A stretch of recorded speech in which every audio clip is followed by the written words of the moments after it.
Basketball is theatre. Acrobatics, drama, and poetry. Basketball is everything. That's why we've made a betting brand for basketball fans. That's better. Gamble responsibly. To borrow a line from Johnny Cash, don't take your guns to town, Ja. Leave your guns at home, son. Hello and welcome to another edition of Fox Sports Lab NBA. I'm Ben Dixon, your host, and with me the two NBA experts, Jaymz Clements and Ja Heverin. Welcome, boys. Dicko, good to see you. I think we've got some good stuff coming. We've got some great stuff coming, and just while we're on that, here are a couple of bullets, boys. Oh, The next one's going to come even faster if you give me any cheek. All right, coming up, has Ja Morant derailed the Grizzlies season? We have a close look at the red-hot Knicks and more big calls on this weekend's action. Well, gentlemen, there has been big drama with the Grizzlies, and the big question now has to be asked, has a gun-toting Ja Morant blown a hole in the Grizzlies' playoff chances? James? Well, look, in terms of a bit of wordplay, let's just stick with the facts here. I don't know.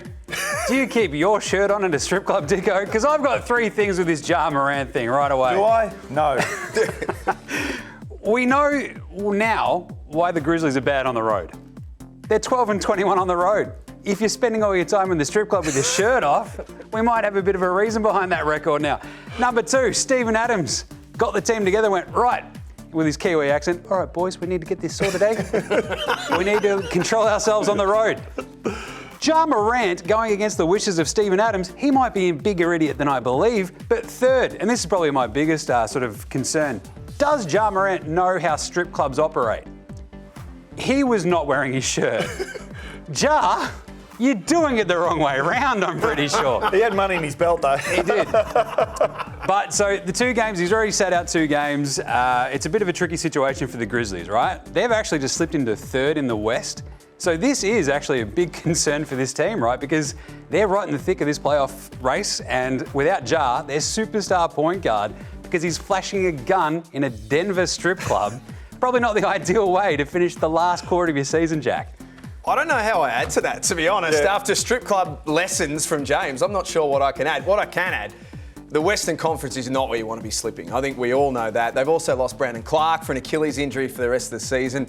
And the Grizzlies, they've been very much a close shop, I should say, when it comes to when Ja's going to return. So it's not looking good for them right now. I think this is the sort of vibe where you look at this team, they go, right, we've already slipped to third out of two. I can easily see them slip to four. You've got Phoenix right behind them as well. And this is where it just gets really, really tight in the middle of that playoff race. And without Ja to sort of hold that together, they went 20 and 5 without him last year, don't forget. But this is a different Grizzlies squad. There's not as much sort of, maturity sort of built in. They've still got Dylan Brooks playing a lot, probably far too many minutes. There's just not that sort of cohesiveness that they had last year when Ja went out. So I'm pretty concerned about it. You could easily see them slip to 4, and you don't want to slip to 5 because, as we've said, that road record, you're spending all your time out on the town, on the tins, flashing your piece. What are you doing, Ja?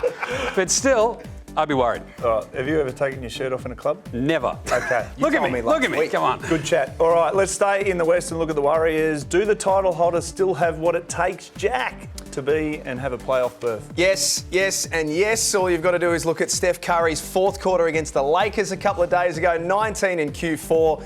Klay Thompson's averaging the best part of 4 threes a game. I'm all in on the Warriors, and I think the biggest thing for them, Jaymz, is that the rest of the competition doesn't want anyone to be all in on the Warriors because they've still got the goods. That might be the key aspect of this, right? Like, what do the Warriors need to actually win this title? Well, first off, they need Steph, Klay and Draymond to be 5 years younger, first of all, because they're all carrying little niggles here and there. It's a bit tough at the moment. But how's the form? They win their last 5. Steph comes back and then they lose 2. That's not how it's meant to go, but this is really, really tricky now for the Warriors. They're in dangerous territory as well. That middle of the West, as we talked about, so you take that step back from the 3 spot and you go to the 4-5. Between 5 and 13, there's 2.5, 3.5 games. There's no margin for error. And this is the tough part with the Warriors. Talk about no margin for error. They've only got 2 easy games like the rest of the way. They've got the 8th hardest schedule in the NBA. And if you actually pass out maybe a couple of the other ones that are above them, those teams stink. This is really, really tough. They're going to have to win basically of their last 16 games, probably about 12 of them, if they really want to make sure they can actually make some waves, maybe have home court in this playoffs. I can't quite see it happening, Jack. I think they stick in that sort of maybe in that 6. They might drop out. Believe. Believe. Well, you two have come out guns blazing. Ha, ha, ha, ha. Well, let the charge for the playoffs begin. The betting brand for sports fans.